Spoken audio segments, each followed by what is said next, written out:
Good morning. Welcome back to the Broadcast Retirement Network. I'm Jeff Snyder. This is BRN AM for Tuesday, March 23rd, 2021. And here are our top stories.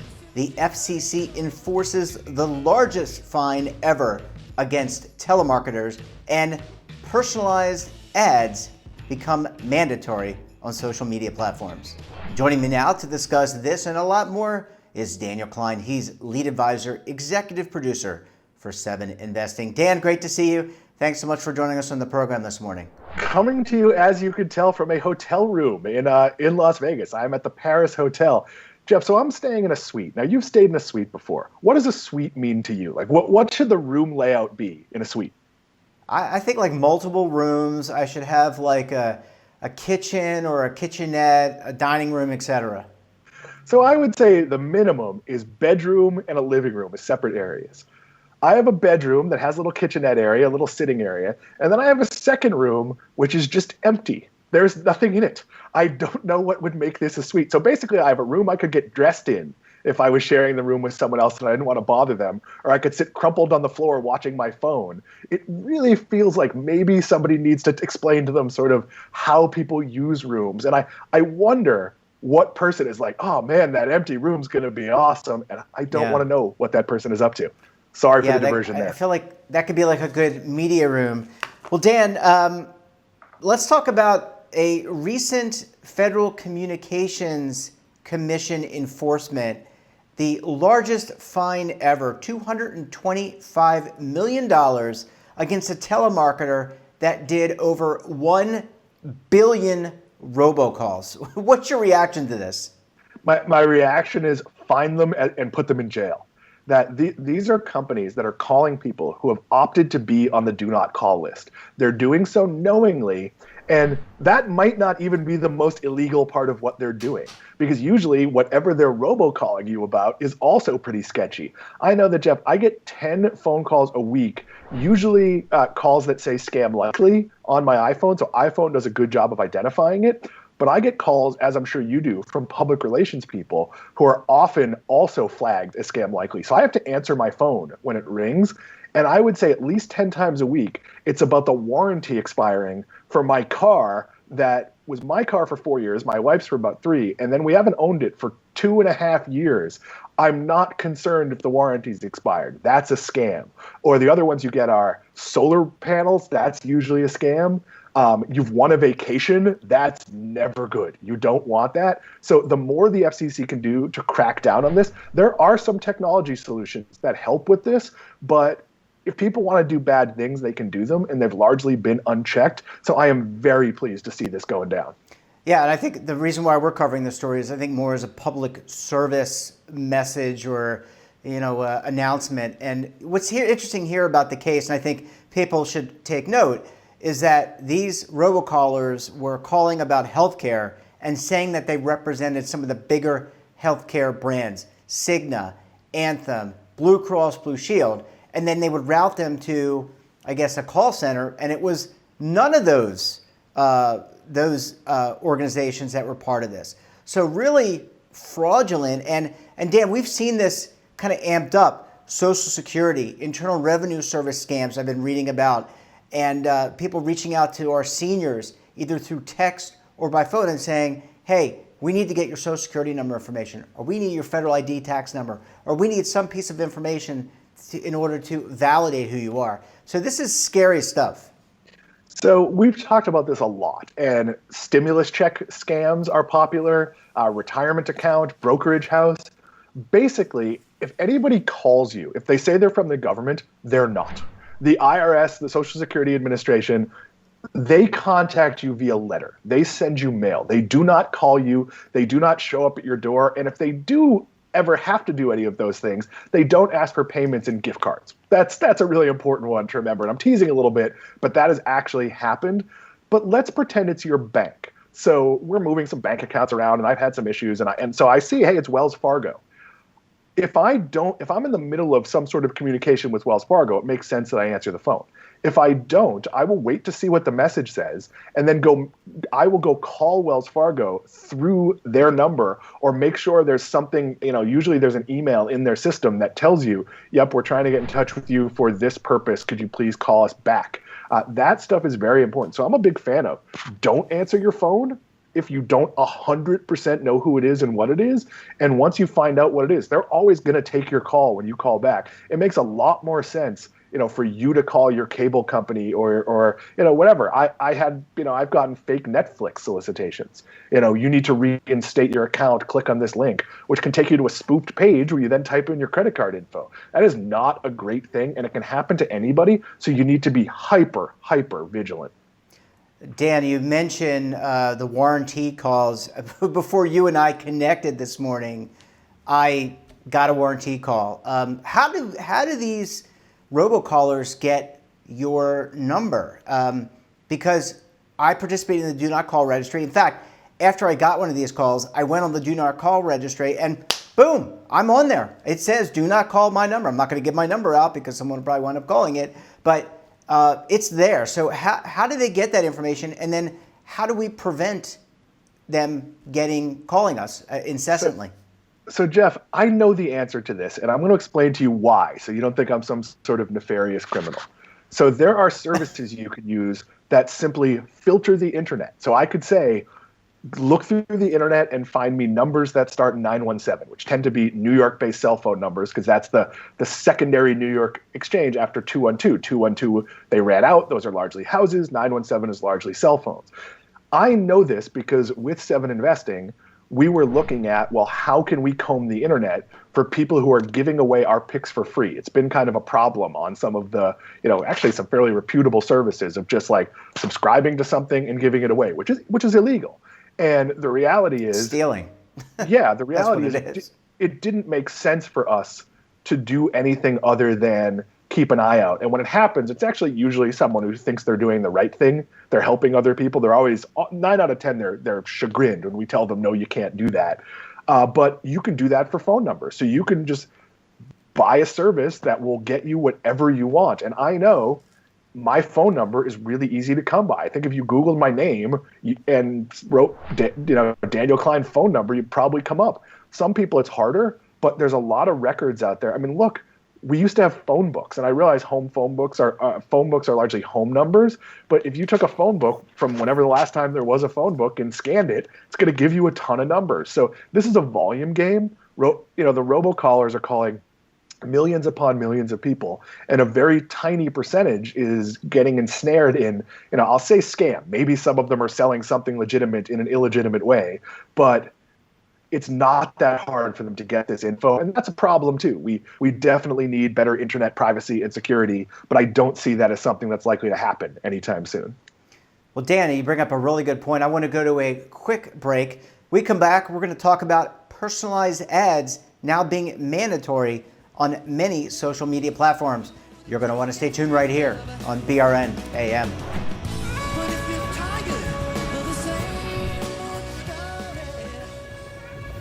Imagine a new television network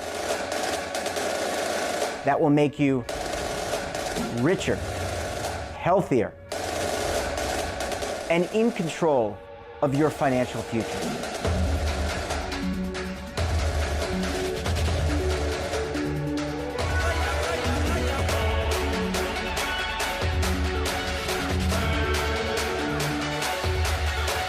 This network is for the policewoman in Nashville, Tennessee, the baker in Dubuque, Iowa, the teacher in Lexington, Kentucky.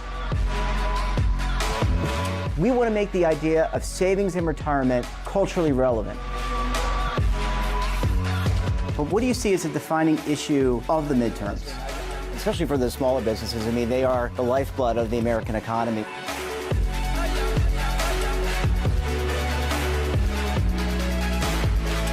Featuring exclusive interviews, current affairs, and docuseries. 33 years old, you retired early. The philosophy is money only matters if it helps you live a life that you love. But you got to start thinking about retirement as soon as you get in. The Broadcast Retirement Network will drive very high engagement with premium partnerships. So this isn't retirement and savings for your parents or grandparents. This is for all Americans. and we're going to change the way you think about money.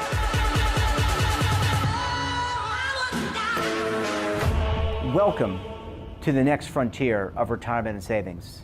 This is BRN, the Broadcast Retirement Network.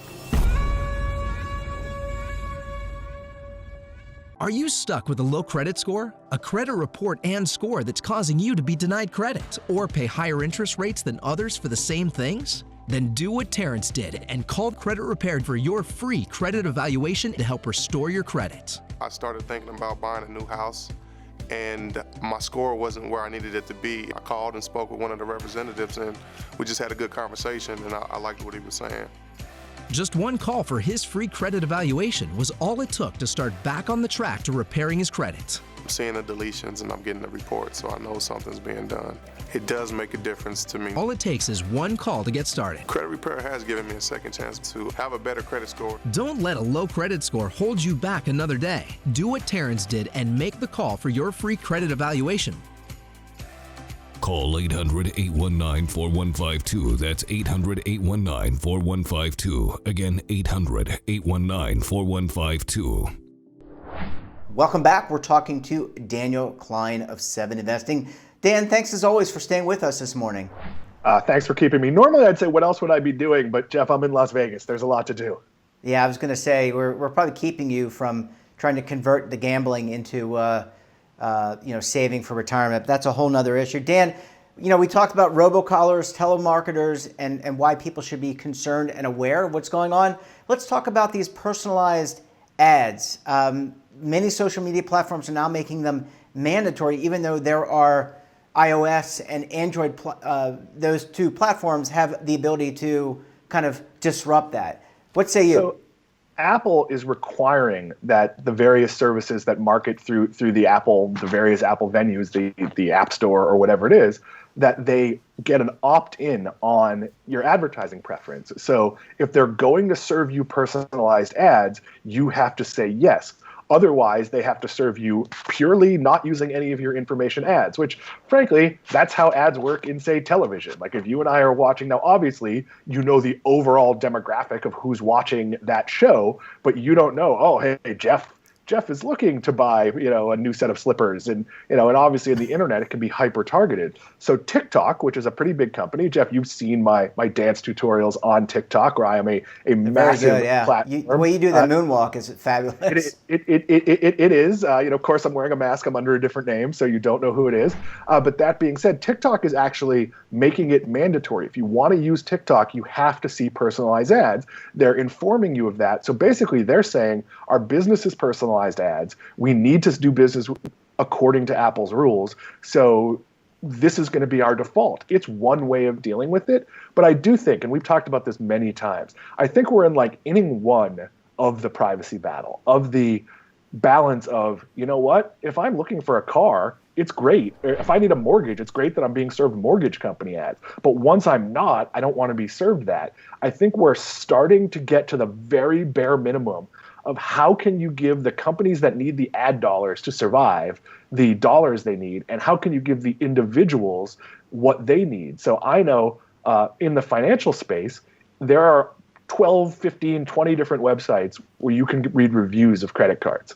And the credible ones in that space, say your Bankrates of the world or the Ascent over at Motley Fool, they will tell you, if you click on links here, we may be getting paid if you get that credit card. I've always viewed it as a reader is, hey, if I'm going to get a credit card, why don't I go through the links on one of those sites I like so they can make some money? There's actually pretty significant money to be made there, and that funds a lot of journalism. That's how it's done in the best possible way. In the more nefarious ways, it's using something you searched for that you didn't necessarily want to see ads on and giving it to you. So Apple is really pushing the idea that there has to be more disclosure, and there's going to be a lot of pushback. There's going to be a lot of fighting about this. So I do think ultimately 3 years, 5 years, I don't know what the number is, you're going to get better ads that are closer to what you want, but you might have to be more willing to give some information and say, yep, I want ads on this, I don't want ads on that, and then you'll get those. I'll give another example. When you're switching cell phone carriers, you probably want to see all the different best promotions anybody has. The second you've switched, you don't want to see that again until you're ready to do it another time, which might be years from now. So I think we're going to get that control. So I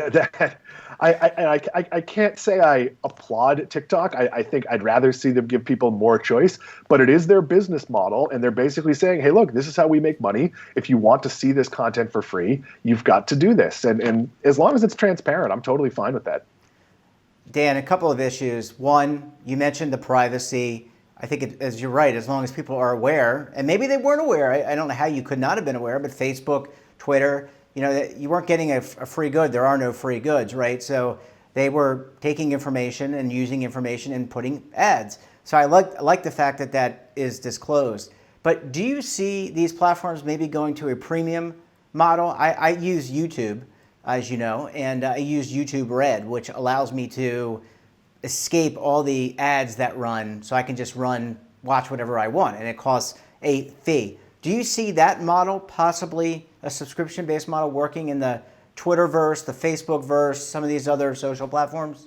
So I think Twitter's actually going to do it on the other side. They're going to have premium services for people like me who are, promoting on Twitter. Like I have a really robust Twitter presence at Worst Ideas 7, where I talk about finance and I interact with people. But of course, the goal of that is to get them to watch my show or to subscribe to 7 Investing. So they're going to offer some premium services for people. And obviously, I'm small potatoes compared to, say, people who are really making a living on Twitter. I do think you'll see more premium services. I think The Athletic is a really good example. The Athletic's a sports-based subscription. It's a modest amount of money, under $100, and you get access to really good writers and reporters. It is hard to know if that's going to work. I enjoy the service. They're growing, but they're not profitable. So it's really hard to get people to pay for things they used to get for free. So one of the things you could do is make your free product so kind of annoying that people want to pay for it. But I actually think you're going to get more. There's an entertainment website I like, Deadline.com. It's 4 or 5 really great insider writers, and they don't force you to, but in between every few stories, you'll get an interstitial ad, like a pop-up ad. It'll show you a countdown. If you really want to, there's a skip ad button, and you can get out of it. But I always feel like, wait, it's 10 seconds and it's like a bag of Fritos. Like I can watch that for 10 seconds, or like it's a movie I might see. So I think you're going to see ads that are more in line. If you're We don't take ads on the 7 Investing website, but let's pretend we launched some personal finance content. We're not going to do that, but let's pretend we did. And in the personal finance content, there were ads for Personal Capital, which is a tool that people use to track some of their finances. It's a good company as far as I can tell. Well, that's a vetted ad that speaks to the audience, and it kind of becomes content. When you're looking for a car, ads for car insurance companies are sort of content. I think you're going to see people thinking about better contextual ads and making the ad experience. I mean, back in the old days, before they'd show you like 17 ads before the movie trailers, getting to watch the trailers for the new movies was part of the fun experience of going to the movies. I think it's going to be more like that. Yeah, well, I like the trailers personally. The ads, buy the Raisinets, that did absolutely nothing for me. But it's been a while since I've been in the movie theater, unfortunately. Dan Klein, always a pleasure chatting with you. Appreciate you coming on the program. We look forward to having you back again very soon. Thanks for having me. That wraps up this episode of BRN AM. Have a topic of interest, someone you think we should talk to, then drop us a line. And don't forget, for all the information in retirement markets, technology, personal finance, so much more, check out today's edition of our daily newsletter, The Morning Pulse, and of course our website. We're back again tomorrow, so until then, I'm Jeff Snyder. Stay safe, keep on saving, and don't forget, roll with the changes.